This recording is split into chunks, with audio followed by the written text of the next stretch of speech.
안녕하세요. 안녕하십니까. 네. 네. 이분은 제가 제일 좋아하는 사람 중에 한 분이고요. 요즘 실제 존경까지 해. 왜냐하면은 저도 유튜브를 해보지만 이렇게 재밌는 유튜브를 만들 수가 있을까? 그것도 알찬 내용으로. 그러니까 물론 이분보다 유튜브 회원 수가 더 많은 분들은 있는데 그분들 건 아예 안 보는데 이분 건 꼭 봐요. 그 이유가 일단 유익해. 그리고 재밌어요. 그러니까 재밌으면서 유익하기가 되게 힘든데 이분은 그걸 두 개 다 하더라고요. 그래서 근데 이제 아쉬웠던 게 이게 아무래도 짧으니까 얘기를 하다가 깊숙이 좀 들어가고 싶은데 딱 멈추는 게 있어가지고. 맞습니다. 이 욕구를 어떻게 하면 해소할 수 있을까 이런 고민했는데 마침 책이 딱 나왔어요. 네. 이름도 DNA야. 야, 참 기가 막혀. 왜냐하면은 이게 그 BTS라고 있어요. 그렇죠. 예, BTS에서 미국에서 처음에 그 비ill보드 차트 1등 했던 게 이거잖아요. 맞아요. 예. 혹시 그걸 의도했나요? 약간의 의도는 있었던 것 같아요. 아무튼 첫 책을 들고 나오셨습니다. 첫 책입니다. 예, 놀부의 부동산 DNA. 네. 놀부님 오셨습니다. 네. 감사합니다. 안녕하세요. 네. 아무튼 두 번째 방문해 주셔서 감사합니다. 오랜만에 뵙는데 너무 좀 살이 빠지신 것 같아갖고. 야, 빠진 게 이 정도면 그전에는 처음 보시는 분들은 어떡하라고? 근데 좀 그런 것 같아요. 일단 여름이 오니까 많은 분들 또 더우실 텐데 이번엔 또 6월 오니까 너무 덥잖아요. 지금 작년보다 훨씬 더운 것 같아요. 아침에는 그늘에 있다가 밤에 나와야 돼. 그러니까 너무 덜 먹겠더라고 진짜. 저는 이미 먹은 것 같아요. 요즘 또 바쁘시잖아요. 또 직방 또 밖에 야외 촬영도. 맞아요. 유일하게 야외 촬영하대요 보니까. 그거 제가 선택을 잘못한 것 같아요, 진짜. 돈을 더 주는 것도 아닐 거 아니야. 똑같죠. 뭐 그냥 하는데 재밌어서 일단은 뭐 사전 점검이랑 이런 거 다니는 콘텐츠도 있고 또 우리나라에서 특히 서울에 고급 주택들 뭐 굉장히 비싼 것들 있잖아요. 뭐 100억대 집들이나 뭐 이런 것들 뭐 구경하는 재미도 있어서 저도 좋아서 하게 됐는데 여름이 이렇게 빨리 찾아올 줄은 몰랐고 더워서 좀 더위를 먹은 것 같긴 해요. 그다음에 덕분에 우리가 보고 싶은데 못 봤던 집들 실제로 집 보러 가기도 민망하잖아요. 너무 비싸서. 맞아요. 그런 걸 대신 보게 해주셔서 감사합니다. 그리고 이제 소문을 듣자 하니까 100억대 이하 집들은 안 본다며요. 아예 재산이 100억 넘어간 다음부터는. 아닙니다. 그건 아닌데 일단 사람들이 그런 것 같아요. 보시는 분들이 조회수가 100억이 넘어가야지 많이들 봐요. 진짜. 그런 게 있는 것 같아요. 제가 놀부님이 부자인 건 알았는데 100억대가 넘는 자산가인지는 책을 보고 알았네. 왜 그렇게 지금까지 부자였으면서 속이고 다녔어요? 왜? 아니에요. 이게 보면은 책이라서 약간 조금 더 이렇게 저에 있는 자산을 어느 정도 그냥 얘기를 해드렸는데 책정이 좀 그렇게 된 것 같아요. 아무튼 이 책을 읽으면서 이게 진짜 이 부동산에 대한 뭐 인식도 많이 바뀌었고 마인드도 바뀌었지만 여러 가지 진짜 뭐랄까요? 그러니까 좀 세상을 보는 마인드가 다 달라진 것 같아요. 그래서 일단은 제가 아까도 말씀드렸는데 DNA라고 지은 이유가 뭐냐면 제가 사실 이렇게 유튜브도 하게 되고 또 우리 존경하는 형님, 빠숑 형님 만나게 되고 이랬던 다 원인 자체가 어떻게 보면 저는 하나거든요. 저희 엄마거든요. 엄마? 네. 그래서 엄마로 물려받은 그 부동산에 관련된 경제 관련된 그 DNA가 굉장히 중요하다고 저는 느끼거든요. 일단은 뭐 이제 책에 대한 얘기를 나중에 나눌 텐데 엄마 얘기가 나왔으니까 그러니까 지금 책에 나오는데 이거는 미리 좀 살짝 얘기해도 될 것 같아. 하루에 20시간씩 미싱을 누르셨다며. 이게 무슨 얘기예요 도대체? 어머니가. 엄마를 생각하면 지금도 약간 눈물이 나올 만한 그런 얘기인데 제가 어릴 때 사실 저희 그 부모님이 그 서울에서도 이제 달동네 거기에서 이제 터를 잡으셔가지고 처음에 제가 초등학교 가기 전까지, 그러니까 그땐 국민학교죠. 국민학교 가기 전까지 계속 새빵살이를 해서 한 3번 4번 옮겨 다녔던 것 같아요. 기억이 나는 것만. 그러면서 그 했던 일이 그때 당시에는 예전에는 솜을 지금은 다 무조건 쇠솜 쓰잖아요. 근데 옛날에는 솜을 재활용을 했어요. 그렇죠. 그래서 솜이 비쌌어. 솜을 이렇게 막 뜯어서 이렇게 막 비쌌어요. 보물상에 솜을 팔고 사고 그걸 했단 말이에요. 이불을 팔았어. 나도 기억이 나요. 맞아요. 그래서 솜은 그 재활용이 안 되는데 이게 이불보나 이런 것들은 하니까 그런 것들을 주로 이렇게 미싱을 돌려가지고 납품하는 그런 것들을 하셨거든요. 그래가지고 뭐 의정부나 동두천 뭐 일대를 해가지고 그러니까 어떻게 보면 소싱이죠. 거기서는 소매점인데 이제 주문을 받고 또 저희 엄마한테 이제 일거리를 주면 그걸 미싱을 돌려서 제품을 해서 갖다 주는 그 중간 과정을 했고 저기서는 미싱 소리가 계속 얘기 나오는 게 뭐냐면 그 일을 꽤 오래 하셨거든요. 그래서 제 기억에 남아있는 엄마의 한 단편은 그냥 미싱이에요. 미싱. 그래가지고 한복도 만들 줄 아시고. 그러니까 그 와중에 그러니까 이 시야 안에서 본인의 시야 안에서 할 수 있는 일은 최선을 다해서 했는데 사실 이게 돈을 그 가정 형편을 낮게 해주는 그런 건 없었거든요. 전혀 네네. 없었거든요. 예. 근데 어머님이 이제 나중에 이것도 해보고 저것도 해보다가 안 되니까는 네. 이제 주변에 그 집 보러 다니면 어머니도 중개소를 그때 다닐 거 아니에요. 그렇죠. 그러니까 잘할 것 같으니까 네네. 한번 해보는 거 어떻겠냐. 자격증 따가지고 중개소 하면 된다. 그런 걸 했나 봐요. 어머님이 일이 수완이 좋고 일 열심히 하니까 그냥 중개소에 있는 할머니죠. 할머니가 해봐라 얘기했는데 어머니도 이거저거 해보다 안 되니까는 네. 낮에는 그때 당시엔 또 곱창집을 했어요. 야, 이게 좀 다이나믹하게. 네. 그러니까 못하는 게 없는 손이에요. 그래서 곱창집을 하다가 네. 그래도 저녁에 또 장사하고 하니까 힘들잖아요. 근데 네. 어머님은 낮에 공부하고 저녁에 장사해서 네. 그거를 첫 번째 1년에 1차만 보고 그리고 네. 중개사 시험은 이렇게 나눠서 볼 수도 있잖아요. 네. 1차 합격하고 다음에 또 보면 되니까. 네네. 물론 한 번에 완통으로 가면 더 좋겠지만 일을 하니까 그렇죠. 1년은 그렇게 목표를 아예 그렇게 잡으셨어요. 아예 그 외할머니 사진을 딱 걸어 놓으시고 와. 그다음에 잠 안 자시면서 볼펜으로 허벅지 쑤셔가면서 네. 공부를 해가지고 그걸 따셔가지고 했어요. 근데 그렇게 벗어날 수 없을 것 같은 터널이 그 부동산 일을 하면서 바뀌게 됐어요. 그러니까 거래를 해서 많이 바뀌었다라는 것보다는 네네. 물론 거래를 해서도 좀 나아졌지만 네. 그 땅에 대한 그 시야나 주택에 대한 시야 때문에 이렇게 매수하고 그 매도하고 이런 과정들 일련의 네. 과정들을 겪게 되면서 특히 제가 봤던 것 중에서 가장 지금도 마찬가지지만 재개발. 네. 네, 재개발이 그때 당시만 해도 엄청난 수익을 가져다주는 그 하나. 몇 년도예요, 이게? 그때가 90년대 후반이에요. 90년대 후반. 초반이었구나. 네. 야. 그러니까 그때 이제 재개발에 때문에 좀 지분이 많이 이렇게 올라온 거죠. 그래서 저는 그걸 어릴 때부터 봤었고, 네. 처음 집 살 때도 그때는 이제 미싱할 때였는데 돈을 한 푼도 없이 집을 샀어요. 그걸 봤어요, 저는. 네네. 아, 이렇게 살 수 있구나. 집은 누구나 돈을 모아서 네. 매덕이란 돈 대출 몇 퍼센트 받아서 사는 거라고 알고 있는데 네. 지금이야 갭 투자가 지금 그 2014년 이후에 좀 유행한 말이잖아요. 그것도 그쵸? 많이 책도 많이 나오고 강의도 그쵸? 많고 방송도 많으니까 자연스럽게 공부할 계기가 생겼는데 맞아요. 그때는 그런 거 전혀 몰라. 없죠. 갭 투자의 원조예요, 원조.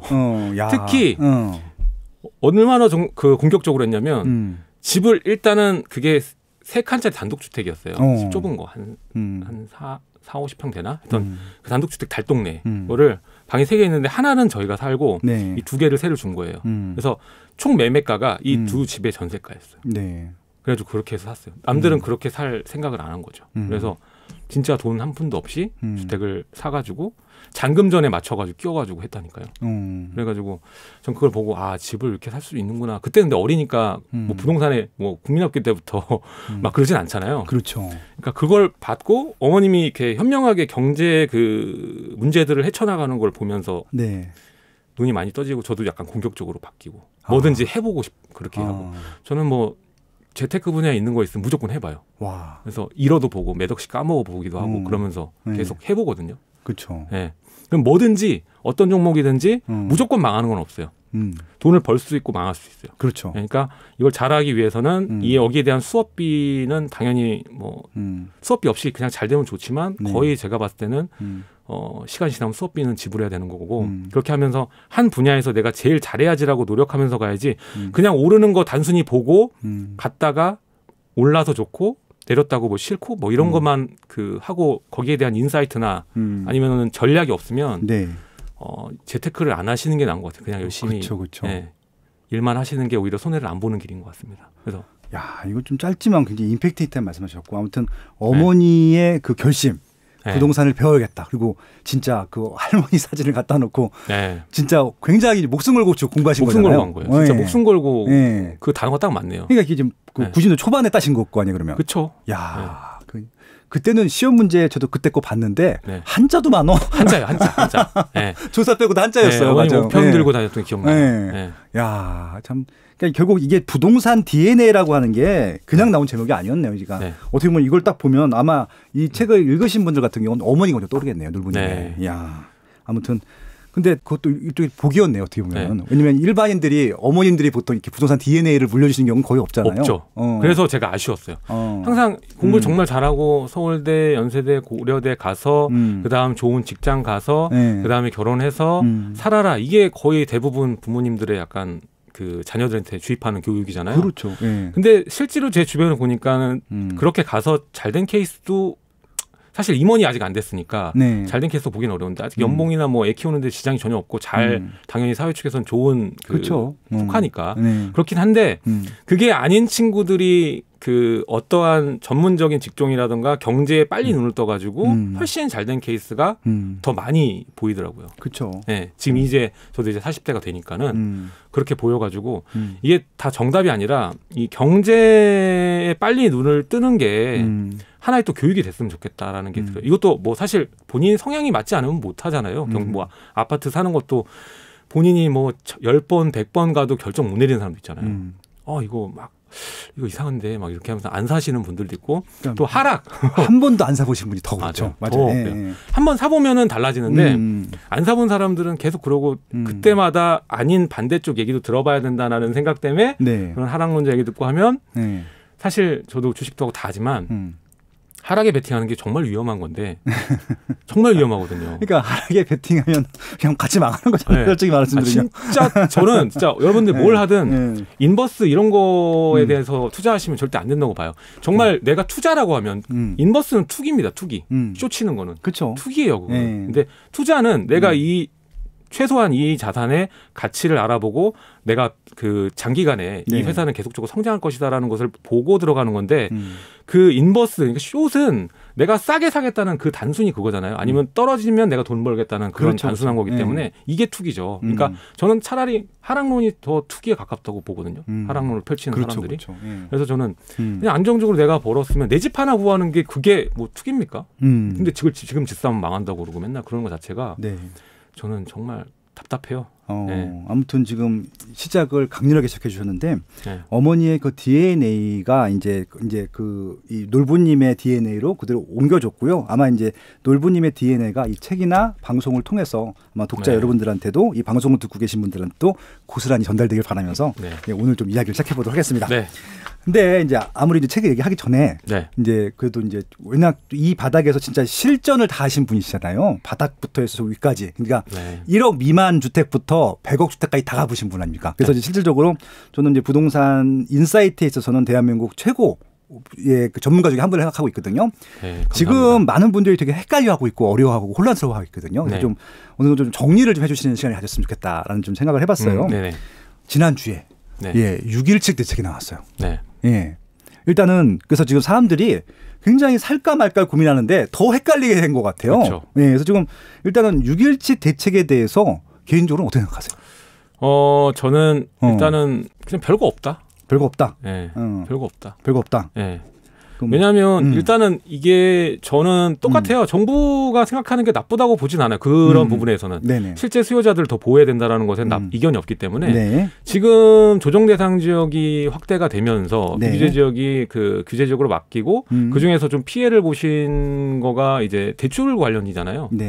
이게 소급 적용이 안 되고 그냥 그 중도금 대출 내에서만 인정해주고 이제 40% 대출로 분양받은 건도 그렇게 얘기를 하다 보니까 그런 분들은 좀 아쉽긴 한데 이전에 이미 규제 지역으로 확대될 걸 알고 있었잖아요. 다 누구나 알고 있지 않았나요? 근데 그거 가지고 탓하고 그거는 본인의 잘못이다라고 좀 보고 이전부터 진입했던 분들한테는 약간 피해가 가지 않을까라는 생각도 들긴 합니다. 근데 그런 부분에서는 이전의 규제 결과 크게 다른 게 없기 때문에 저는 크게 뭐 달라질 게 없다. 그리고 재건축 규제도 그래요. 재건축 규제도 2년 실거주 요건 생기는 게 뭐 워낙 충격적이다. 뭐 2년 살아야 된다라는 이렇게 얘기 나오는데 그거는 피해갈 방법이 정말 많거든요. 사실.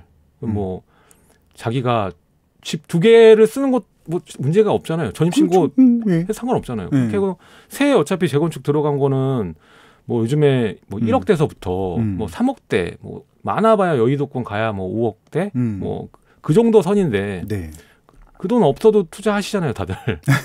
그렇잖아요. 그 돈 없어도 되잖아요. 더구나 이런 또 그 강남권의 재건축 같은 경우는 진짜 전세가 싸죠. 싸죠. 많이 싸죠. 말도 안 되니까. 말도 안 되게 싸죠. 없어도 되잖아요. 없어도 되니까 저는 큰 틀이 없다고 봐요. 그러니까 뭐가 큰 틀이 없냐면 투자 수요는 여전히 지금 진입하기는 어려운 건 맞아요. 왜냐하면 그렇죠. 보유세는 계속적으로 올라가니까. 네. 근데 내 집 마련에 저는 있어서 보는 거거든요. 지금 이 책을 구매하시고 또 실제적으로 살까 말까 고민하시는 분들. 네네. 오히려 투자하시는 분들은 여기에 끄떡도 안 할 거예요. 근데 아직 한 번도 안 사봤거나 내 집 마련을 지금 해야 되거나 아니면 주택이 하나인데 이걸 어떻게 해야 되지라는 생각하는 분들한테 해드리고 싶은 말은 주택을 지금 하나만 가지고 운용하시는 데는 제한점이 크게 없다. 이전과 다를 게 없다. 그렇죠. 전 그 얘기를 해드리고 싶어요. 그리고 중요한 거는 저는 전세가가 진짜 폭주기관차. 폭주기관차고 지금 이번 규제에서도 어떻게 손을 못 댔어요. 네. 예. 뭐 3억 초과 있는 아파트를 이제 살 경우 이제 그렇게 되는 건데 그것도 사실 무주택자한테는 제한점이 하나도 없는 거거든요. 집 없으면 그냥 뭐 5억 풀로 딱 하고 그다음 하면 되는 거니까. 그래서 추후에 이제 전세가가 또 올라가서 문제가 되면은 사실 제가 정부 관계자라면은 전세는 막지 않을 것 같아요. 왜냐하면 이게 다 세금을 증세시키는데 도움을 주는 하나의 그거거든요. 그렇죠. 예. 왜냐하면 전세금이 올라가면 주택 매매가 올라가고 네. 그만큼 세금 올라가는데 네. 왜 그걸 막아요? 저 같으면 그렇게 안 할 것 같은데. 그리고 그것도 좋아요. 전세 자금에 대한 거 보증이랑 이런 거 제한을 막으면 난리가 나니까 또 사람들이. 저번에도 한번 작년인가 재작년에 한번 막으려고 했다가 욕 먹고 하루 만에 그냥 바꿨잖아요. 이제 전세자금 대출 그 폭 줄이는 거, 네. 보증한도 줄이는 거. 근데 이번 다음에 만약에 나온다면 보증한도 줄이는 게 나올 텐데.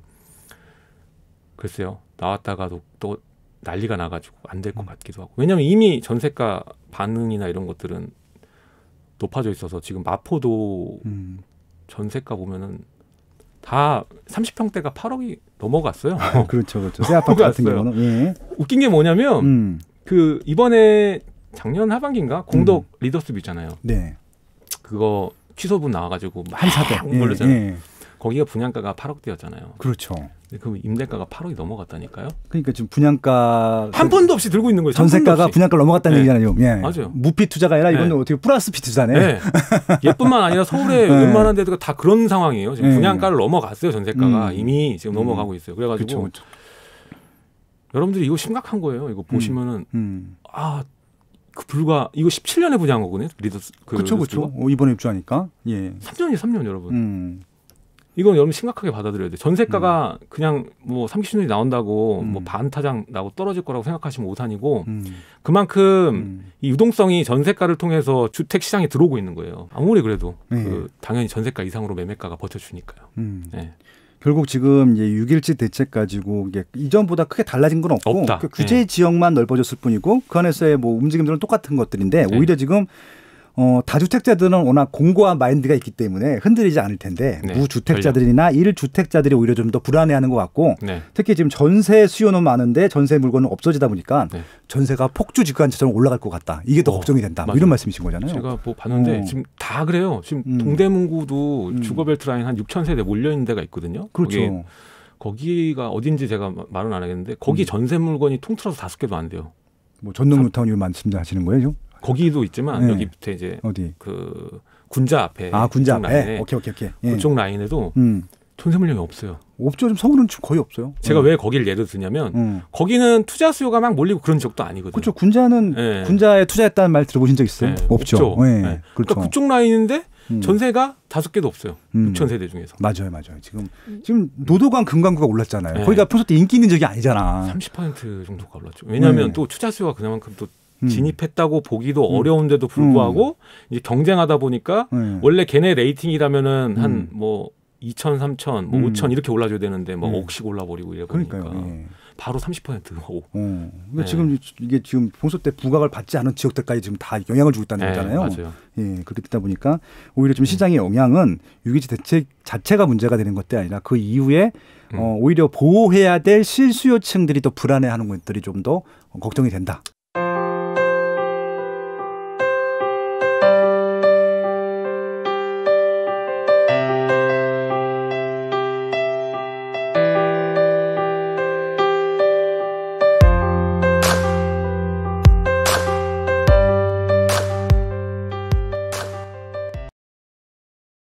강력하고 즉각적인 조치를 이어나가겠다는 것을 이번에는 곧바로 집값이 오르는 상황이 연출되고 있습니다. 이른바 초양극화 현상이 우려된다는 겁니다.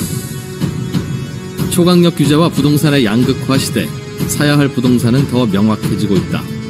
부동산 매매의 입지 선정과 돈 버는 핵심 입지 20곳을 완벽 분석한 이제부터는 오를 곳만 오른다. 인터넷 교보문고에서 이제부터는 오를 곳만 오른다를 검색하세요.